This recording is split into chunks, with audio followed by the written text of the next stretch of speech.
히브리서 11장 1절 말씀에 믿음의 정의를 성경적으로 이렇게 내리고 있습니다. 믿음은 바라는 것들의 실상이요 보이지 않는 것들의 증거다 그랬습니다. 믿음이란 무엇이냐? 내가 바라는 것이 있는데 그것이 지금 내 눈에 보이는 것입니다. 바라는 것은 눈에 지금 없는 것인데 내 눈에 보이는 것처럼 살아가는 것이 믿음이다. 보이지 않는 것들의 증거다. 보이지 않는 것들의 증거다라는 것을 영어 성경에 보면은 그림을 잘 그려놨습니다. 이렇게 높은 산을 그려놓고 산 한쪽에 사람이 서서 이렇게 산을 바라봅니다. 그러면 산 꼭대기 너머에 거기에 집이 하나 있습니다. 그 집이 안 보이죠. 그런데 저 산 너머에 집이 있다라는 것을 지금 확신하면서 증거를 마치 집이 있는 증거를 내가 가지고 있는 것으로 그렇게 살아가는 것이 믿음이다라고 설명을 해둔 것을 봤습니다. 미국 어떤 인디안 부족에 이런 이야기가 남아있다고 합니다. 나이가 많은 추장이 병들어 죽게 되었을 상황에 후계자를 이제 지명해야 될 상황이 되었습니다. 그의 의중에는 3명의 후보가 있었는데 그 중에 한 사람을 테스트를 통해서 선택하기로 마음을 먹었습니다. 시험의 방법은 먼 곳에 언제나 눈이 덮여 있는 높은 산을 정복하고서 그 산을 정복했다라는 증거를 가지고 오라라는 것이었습니다. 용감한 이 세 젊은이는 열심히 또 남보다 더 먼저 증거를 가져오리라 다짐을 하고 산을 정복했습니다. 첫 번째 사람은 그 산을 정복하면서 꼭대기에 있는 눈 사이에 핀 고산 식물의 꽃을 증거로 꺾어 와서 추장에게 보여주었습니다. 추장은 기뻐했습니다. 둘째 사람은 최정상에 있는 돌에 덮여 있는 돌 이끼를 가지고 와서 추장에게 보여주었습니다. 추장이 역시 아주 좋아했습니다. 세 번째 청년은 빈손으로 돌아왔습니다. 그리고 이렇게 이야기를 합니다. 저는 어떤 물건을 가져오기보다는 제가 본 사실을 보고하겠습니다. 그랬습니다. 저는 저 산 꼭대기에 올라가서 산 저편을 바라보았습니다. 그곳에는 이곳과는 현재 우리가 살고 있는 이곳과는 비교할 수 없는 아름다운 새로운 세계가 있습니다. 기름진 평야가 있고 맑은 시냇물이 흐르고 아름다운 수목들이 우거져 있는 것을 내가 보았습니다. 주장께서는 빨리 건강을 회복하셔서 우리 부족을 이끌고 저 산 너머로 함께 가십시다 라고 이렇게 보고를 했습니다. 이 말을 들은 추장은 극히 만족해하면서 이 세 청년의 칭찬하면서 특별히 세 번째의 청년을 자기의 후계자로 지명하면서 이제 내 다음으로 이제 우리 부족을 이끌고 저 산 너머의 신개척지로 가라고 그렇게 이야기를 했다는 이야기가 있습니다.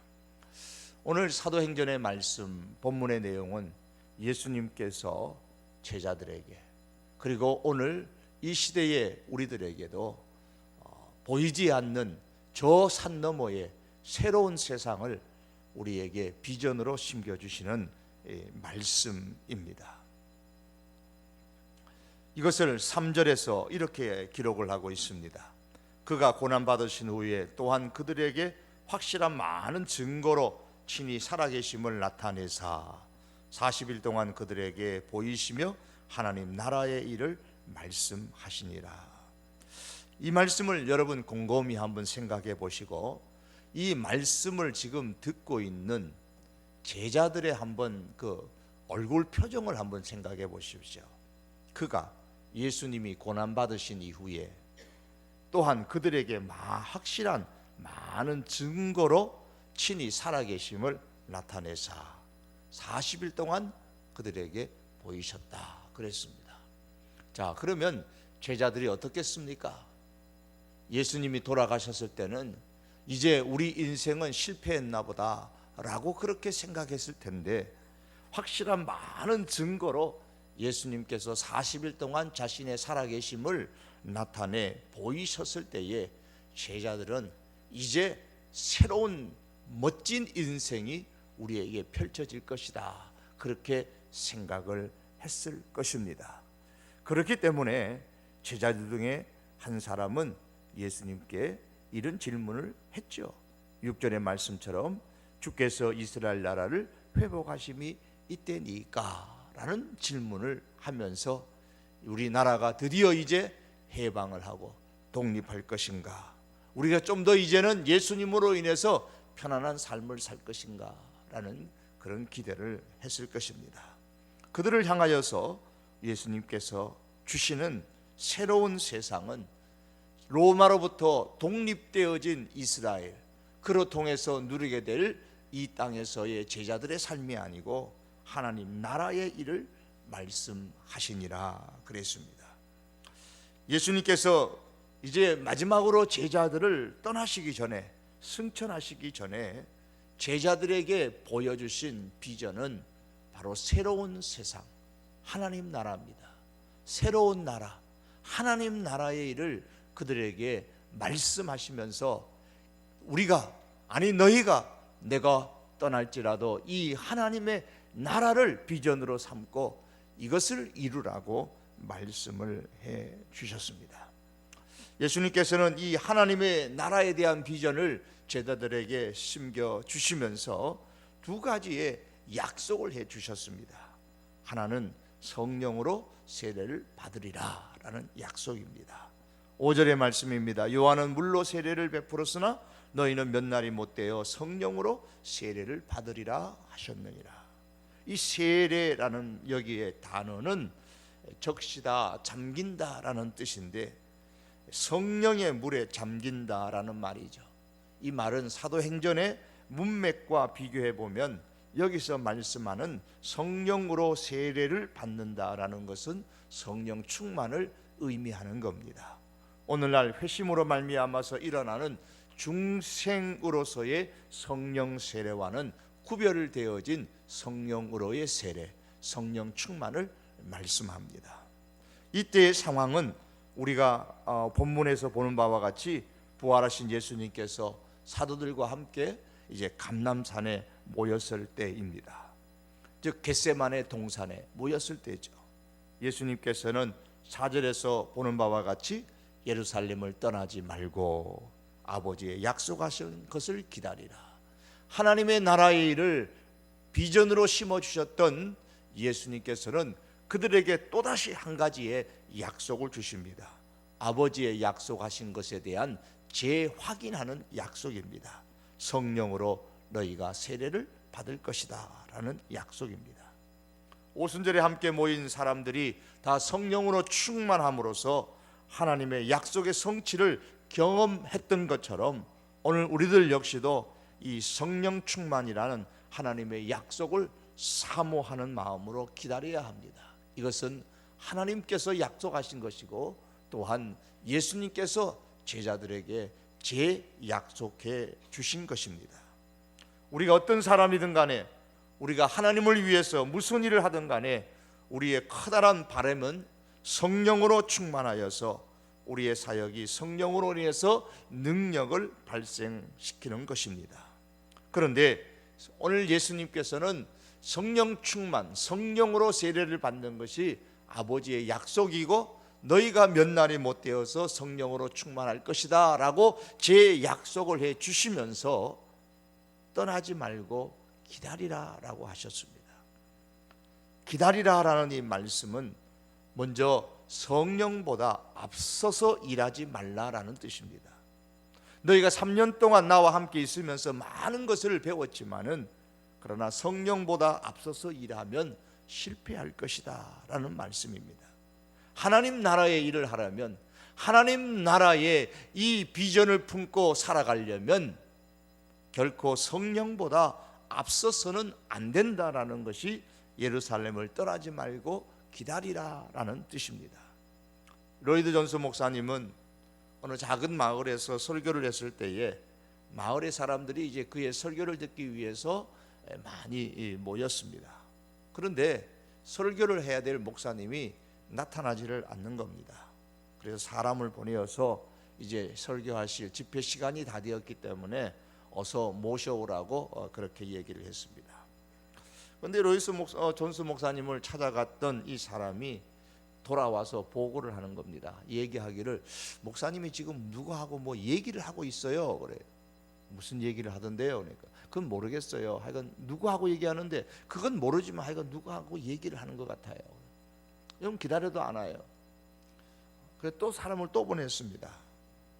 또 보냈더니 또 돌아와서 하는 말이 계속 지금 누구하고 얘기를 하고 있어요. 그래요. 누구하고 얘기하는데 모르겠습니다.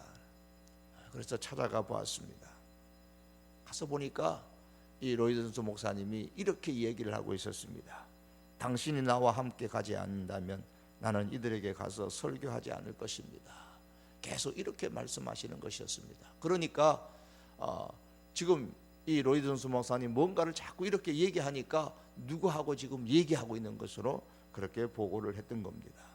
성령보다 앞서서 설교하지 않겠다라는 로이드 존스 목사님의 그 마음가짐을 엿볼 수 있는 그런 일화 중에 한 가지입니다. 여러분, 요즘은 인터넷 시대이다 보니까 한순간에 인터넷을 통해서 온갖 소문이 사방에 퍼집니다. 어떤 사건이 일어나면 그에 대해서 나타나는 반응은 댓글들을 통해서 신속하게 퍼지는 것을 우리는 경험할 수가 있습니다. 그런데 그렇게 퍼지는 소문들 중에는 사실을 확인해 보지 않고 소문이 퍼져 나가는 것도 많이 있다는 사실을 우리는 알 것입니다. 여러분이 기억하실지 모르겠습니다만은 작년에 어느 식당에서 임산부가 종업원에게 의해서 폭행을 당했다는 일로 인해서 그 종업원과 그 업소를 비난하는 글들이 인터넷을 통해서 본물처럼 일어난 적이 있었습니다. 어떻게 종업원이 임산부를 그렇게 폭행할 수 있느냐. 사람들은 그 사실을 확인하지도 않고 누군가에게 들은 이야기를 사실처럼 인터넷을 통해서 많이 댓글을 달고 또 그러는 가운데 전국적으로 퍼져나가게 되었습니다. 그런데 CCTV를 판독한 결과 임산부의 말이 거짓이었다라는 것이 드러난 그런 적이 있었습니다. 기다리지 못하는 한국 사회의 그 가벼운 모습을 드러내는 한 장면이었습니다. 소문이 시간을 통해서 사실로 확인되기도 전에 소문이 사실로 둔갑해서 누군가에게 무엇이 일어났더라 라면서 상처를 입히는 일들은 교회 밖에만 있는 것이 아니고 교회 안에서도 심심찮게 일어나는 것을 우리는 경험을 통해서 너무나 잘 알고 있습니다. 기다리지 못하는 것의 병폐입니다. 하나님의 나라의 새 삶을 살아가는 일도 마찬가지입니다. 이 땅에 하나님의 나라를 세우는 것은 하나님께서 하시는 일입니다. 그러므로 우리는 무엇을 하려고 하기 이전에 성령의 충만함을 기다리는 것이 가장 중요합니다. 누가 먼저 하나님의 일을 시작할 것인가?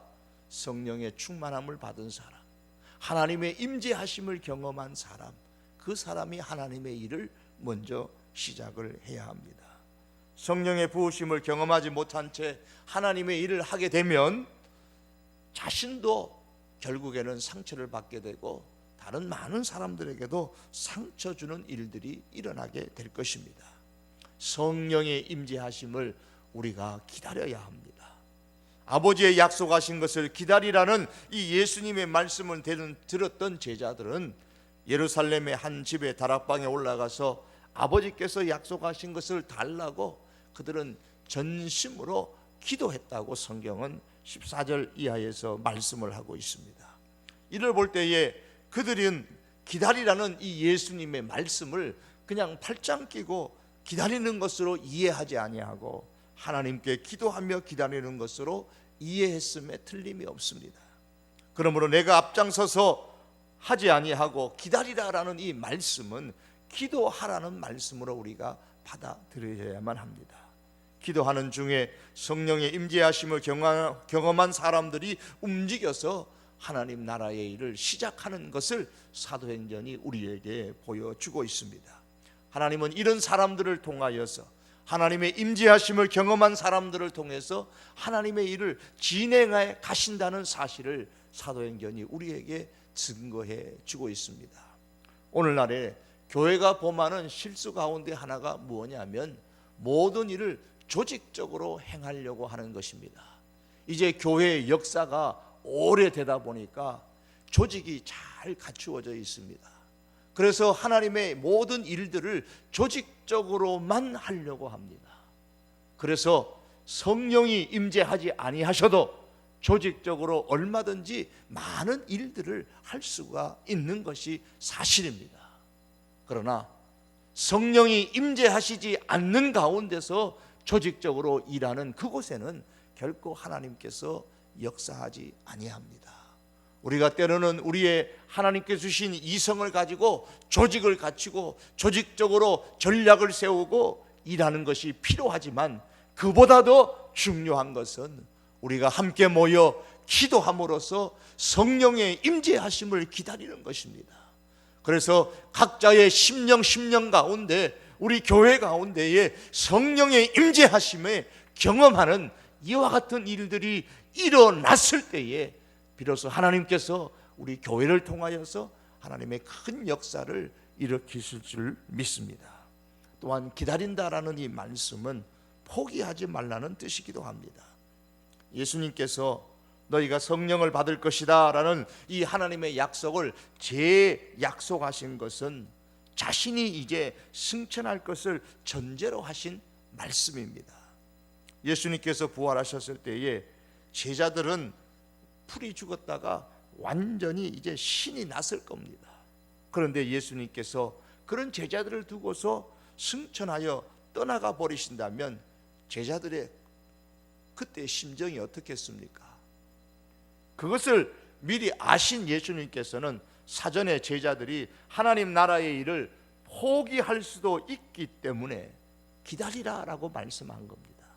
그러므로 기다리라는 이 말씀의 의미 속에는 이제 내가 너희에게 비전으로 주는 이 하나님 나라의 일을 포기하지 말라라는 말씀입니다.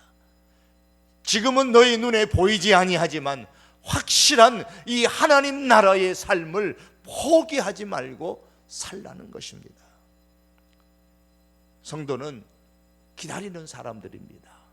비록 내 뜻대로 이루어지지 않는다고 할지라도 포기하지 아니하고 기도하는 중에 하나님의 약속을 기다리는 사람이 성도입니다. 11절 말씀에 예수님께서 승천하실 때에 제자들이 하늘만 쳐다보고 있었을 때에 두 천사가 나타나서 그들을 향하여서 말씀하기를 하늘로 가심을 본 그대로 이 예수는 오시리라고 말씀하셨습니다. 무슨 말씀입니까?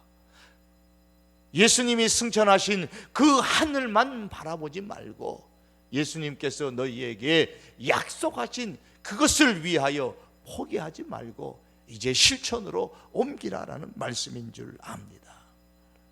예수님께서 주셨던 첫 번째 약속, 너희가 성령으로 세례를 받으리라. 이 약속은 오늘 우리들에게도 유효한 약속입니다. 성령이 내 심령 가운데, 성령이 우리 가운데, 우리 교회 가운데 충만하게 임재하시기를 우리가 기도하는 중에 기다리고 포기하지 아니하며 기다리며 기도할 수 있는 우리 믿음의 식구들이 될 수 있기를 원합니다. 두 번째 약속은 내 증인이 되리라 라는 약속입니다. 8절의 말씀은 우리가 너무나도 익히 잘 아는 유명한 말씀이죠. 오직 성령이 너에게 임하시면 너희가 권능을 받고 예루살렘과 온 유대와 사마리아와 땅끝까지 이르러 내 증인이 되리라 하시니라. 증인이 되어야 된다고 말씀하지 아니하고 성령을 받으면 권능을 받고 증인이 될 것이라고 했습니다. 감람산에 제자들이 예수님과 함께 모였을 때에 제자들은 예수님께서 이제 이스라엘 나라를 회복하실 것이라는 큰 기대를 하면서 이스라엘 나라를 회복하심이 이제 지금입니까? 라고 물었죠. 이스라엘 나라의 회복에 대하여 질문했다라는 것은 제자들의 마음속에 이제는 부활하신 예수님으로 인해서 편하게 좀 살 수 있을 것이다, 성공적인 인생을 살 수 있을 것이다 라는 그런 마음을 품고 있었음에 틀림이 없습니다. 여러분, 우리가 예수님을 믿을 때에 우리의 마음에 예수님께서 제시해 주신 이 하나님의 나라의 일보다 어떻게 하면 내가 예수님의 도움을 받아서 이 땅에서 한번 잘 살아볼 수 있을까 하는 그런 생각이 들지 않습니까? 우리가 예수님 앞에 기도할 때에 그 예수님의 기도의 응답으로 말미암아 우리가 어떻게 하면 이 세상에서 성공적인 인생, 남들보다 정말 남들이 부러워하는 그런 성공의 인생을 살았으면 좋겠다라는 그런 마음들을 우리가 다 품고 있지 않습니까? 제자들의 마음이 바로 그와 같다는 겁니다. 이러한 제자들을 향하여서 예수님께서는 다시 성령의 충만을 통한 하나님 나라 확장의 주역이 되라고, 증인의 삶을 살라고 말씀을 하셨습니다. 이 말씀을 하신 이후에 예수님께서 승천하셨기에 예수님께서 이 땅에 계시면서 마지막으로 남기신 말씀은 바로 이 8절의 말씀입니다. 그러므로 8절은 그리스도인의 주된 임무, 즉 그것은 증인의 삶이 되어야 된다라는 것입니다. 성령을 받으면 너희가 증인이 될 것이다, 증인의 삶을 살게 될 것이다, 하나님 나라 백성의 삶은 증인의 삶이 될 것이다 라는 것을 예수님께서 약속으로 주셨습니다. 하나님의 나라는 성령 충만한 사람의 복음 전도를 통하여서 하나님 나라가 성취해 가십니다. 자기 생존만을 위해서 존재하는 교회는 저절로 다 망하게 되고 맙니다. 왜냐하면 하나님께서는 그런 교회에 대해서는 관심이 없기 때문입니다. 에빌 분은어가 말하기를 불이 탐으로써 존재하는 것처럼 교회는 선교함으로써 존재한다 그랬습니다. 이 땅에 있는 모든 교회는 8절에서 말씀하신 이 예수님의 명령에서 결코 자유롭지 못합니다. 이 말씀에 순종하는 교회는 흥황할 수 있지만은 순종하지 않는 교회는 결코 흥황할 수가 없습니다. 우리는 이 말씀을 적극적으로 실천하는 성경적인 그런 교회가 되든지 아니면 이 말씀을 외면하는 비성경적인 교회가 되든지 둘 중에 하나가 될 수밖에 없습니다. 선택의 몫은 우리에게 있습니다.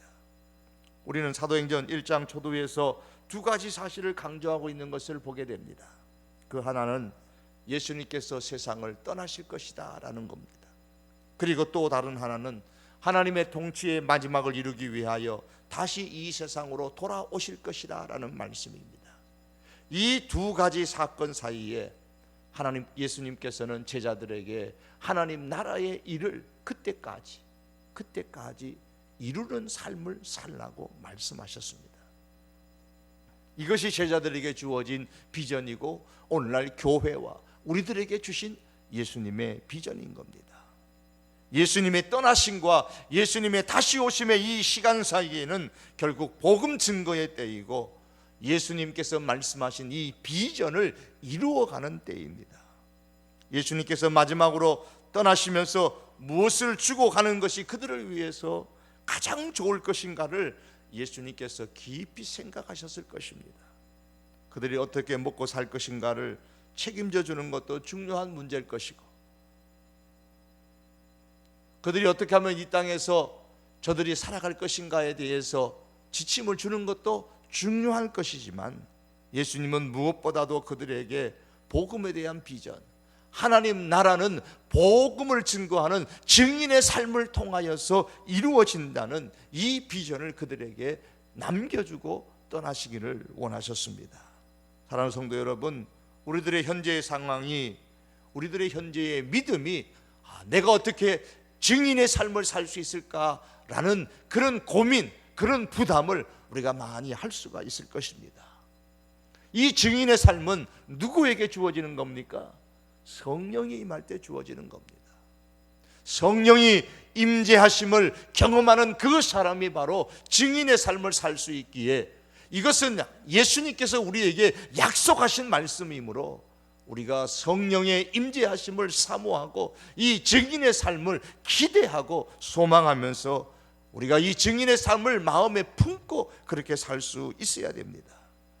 예수님께서 이렇게 말씀하셨습니다. 아버지께서 나를 세상에 보내신 것 같이 나도 너희를 세상에 보냈다, 그렇게 말씀합니다. 예수님의 사역지는 이 세상이었습니다. 이 세상은 또한 하나님께서 사랑하는 사랑의 대상이기도 합니다. 하나님이 세상을 이처럼 사랑하사 그랬습니다. 이 세상은 예수님께서 사역하신 장소이고, 이 세상은 예수님께서 희생의 피를 흘린 장소이고, 이 세상은 하나님께서 사랑하는 세상입니다. 그러므로 우리가 증인의 삶을 살아야 하는 곳은 바로 이 세상입니다. 교회 안에서 힘 있는 그리스도인으로 우리가 존재할 것이 아니라 이 세상에 나아가서 증인의 삶을 살아가는 그런 힘 있는 삶을 우리가 살아가야만 합니다.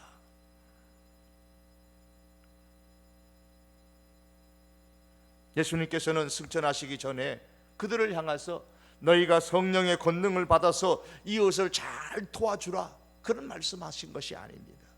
너희가 권능을 받아서 예루살렘의 성전을 잘 섬기라, 이렇게 말씀하지도 않으셨습니다. 너희가 권능을 받아 싸우지 말고 사이좋게 잘 지내야 된다, 그렇게 말씀하지도 않으셨습니다. 너희가 권능을 받아서 너희가 행하는 그 일들이 잘 번창시키기를 원한다, 그렇게 말씀하지 않았습니다. 베드로야, 내가 성령의 권능을 받아서 성령을 받아서 다시 받으러 나가 많은 고기를 잡으라, 이렇게 말씀하지 않으셨습니다. 이웃을 도와주는 것도, 우리가 교회를 섬기는 것도, 서로 사이좋게 사람 사이에 교제하는 것도, 우리의 사업이나 우리의 직장이 번창하는 것, 다 중요한 우리 그리스도인들의 생활 중의 일부분들입니다. 그럼에도 예수님께서는 그 모든 것보다 하나님 나라의 삶은 먼저 성령의 권능을 받아서 세상에서 나의 증인의 삶을 사는 것이라고 말씀하셨습니다. 세상에서 예수님의 증인이 되기 위해서 우리 모두가 다 그런 전문적인 사역자가 될 필요는 없습니다. 마가의 다락방에 모였던 120여 명의 사람들이, 성령의 충만을 받았던 사람들이 다 전문적인 예수님의 증인이 되기 위한 전문 사역자들은 아니었습니다. 그러나 분명한 것은 우리는 우리의 삶의 현장에서 예수님의 증인이 되는 삶을 살아가야 합니다. 증인의 삶이 어디에서부터 시작됩니까? 내 발을 딛고 있는 바로 삶의 현장에서부터 시작되어야 됩니다. 오늘 예수님께서는 오직 성령이 너에게 임하시면 권능을 받고 예루살렘과 그렇게 말씀하셨습니다. 예루살렘으로부터 시작하라라는 말씀입니다. 제자들은 모두 다 유대인들입니다. 그들은 지금 감람산에서 이 말씀을 들었습니다. 제자들은 감람산에서 이 말씀을 듣고 거기에서 가장 가까운 예루살렘의 한 집에 다락방에 가서 기도했다고 성경은 말씀합니다. 그러므로 우리는 우리의 삶의 현장에서부터 증인의 삶을 살아가야 합니다. 우리는 우리가 살아가고 있는 이 지역의 전도, 이 지역의 이 복음 전파를 결코 무시할 수가 없습니다. 간혹 선교에 대한 큰 비전과 꿈을 가진 그런 청년들이나 그런 성도들을 많이 보는 그런 경우가 있습니다. 교회를 섬기면서 많은 분들이 선교에 대한 큰 비전을 가지고 열심히 선교에 대한 것을 배우고 훈련받고 하는 것을 많이 봤어요. 좋은 일이죠. 미래가 있는 교회입니다. 그런데 문제는 자신이 살고 있는 그 삶의 현장과 자신이 섬겨 있는 그 교회의 현장 속에서는 전혀 전도하지 않는 그런 모습을 너무나도 많이 봐왔습니다. 그래서 제가 청년들에게 그런 얘기를 많이 했습니다. 너희가 단기 선교 가는 것도 좋고, 또한 장차 너의 인생을 선교사로 헌신하는 것도 좋고, 선교에 대한 비전을 품는 것도 좋고, 내가 어느 나라에 가서 선교할 것이라 하는 꿈도 갖는 것도 좋고, 어느 선교회 단체에 가서 선교 훈련을 받는 것도 다 좋은데 왜 지금 그렇게 선교를 열망하는 사람이, 그렇게 선교를 열망하는 청년이 삶의 현장 속에서는, 지금의 발을 딛고 살아가는 이 땅의 삶의 현장 속에서는 왜 복음을 증거하지 않느냐라고 그렇게 청년들을 향해서 도전을 준 적이 있었습니다.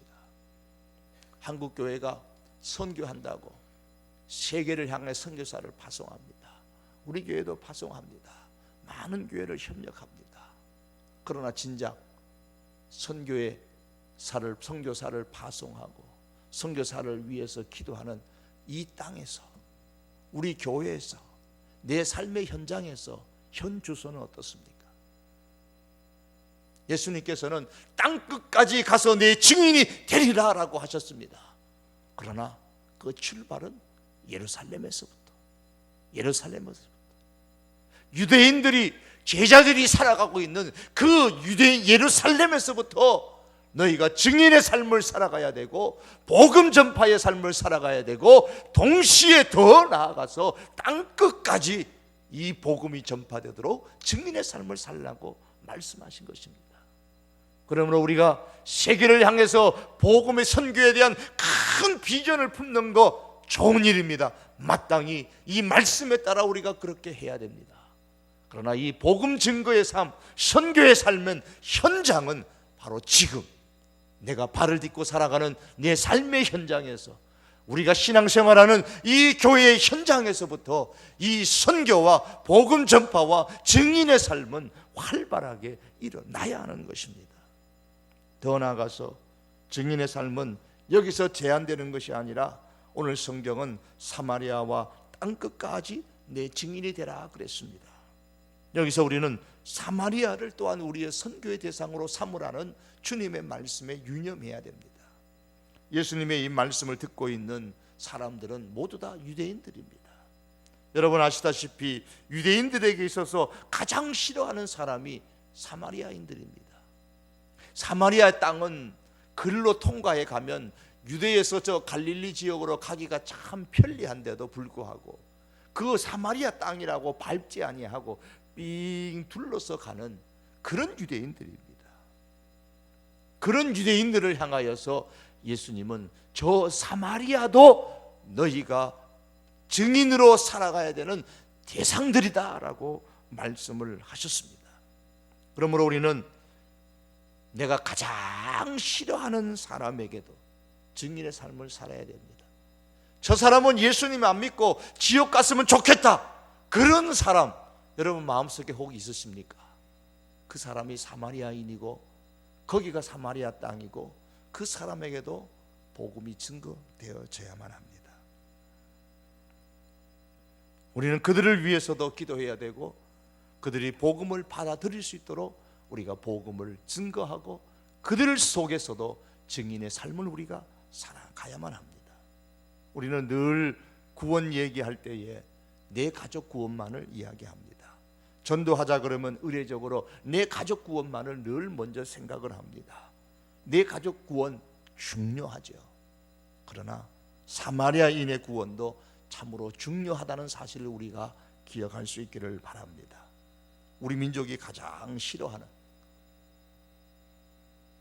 우리가 현재 가장 싫어하는 나라가 어디입니까? 현대의 사마리아 백성 같은 사람들이 누굽니까? 사람에 따라 다르겠지만은 가장 싫어하는 사람은 아마 저 이북의 공산당이 아닐까 싶습니다. 뭐 어떤 사람은 일본 사람이라 하는 사람도 있지만은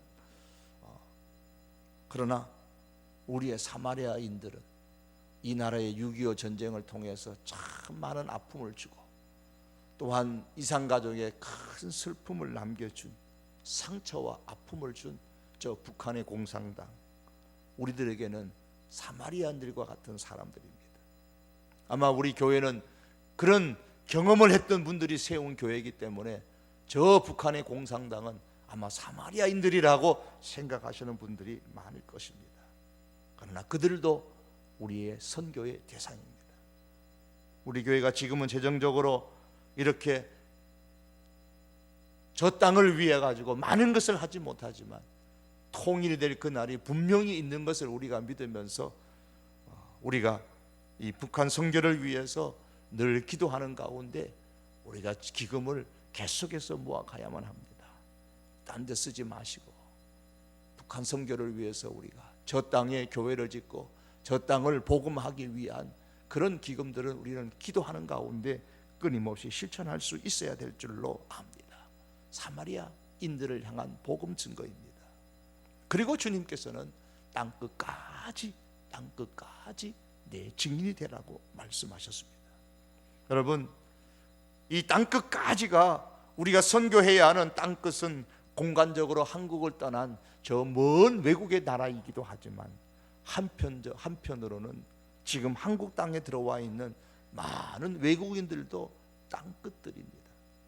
땅끝의 사람들이에요. 그래서 무슨 선교사를 파송한다 그러면 외국의 선교사를 파송하는 교회는 많습니다. 그러나 국내에 들어와 있는 외국의 노동자들이나 외국의 관광객들이나 외국의 유학생들을 위해서 선교하자 그러면은 그 선교사를 파송하자 그러면 거기에 대해서는 냉담합니다. 그게 무슨 선교냐라고 말합니다. 그들도 땅끝에 있는 사람들입니다. 우리가 이제는 이 한국 땅에 이전과는 달리 많은 외국의 사람들이 들어옵니다. 각양의 목적을 가지고 들어옵니다.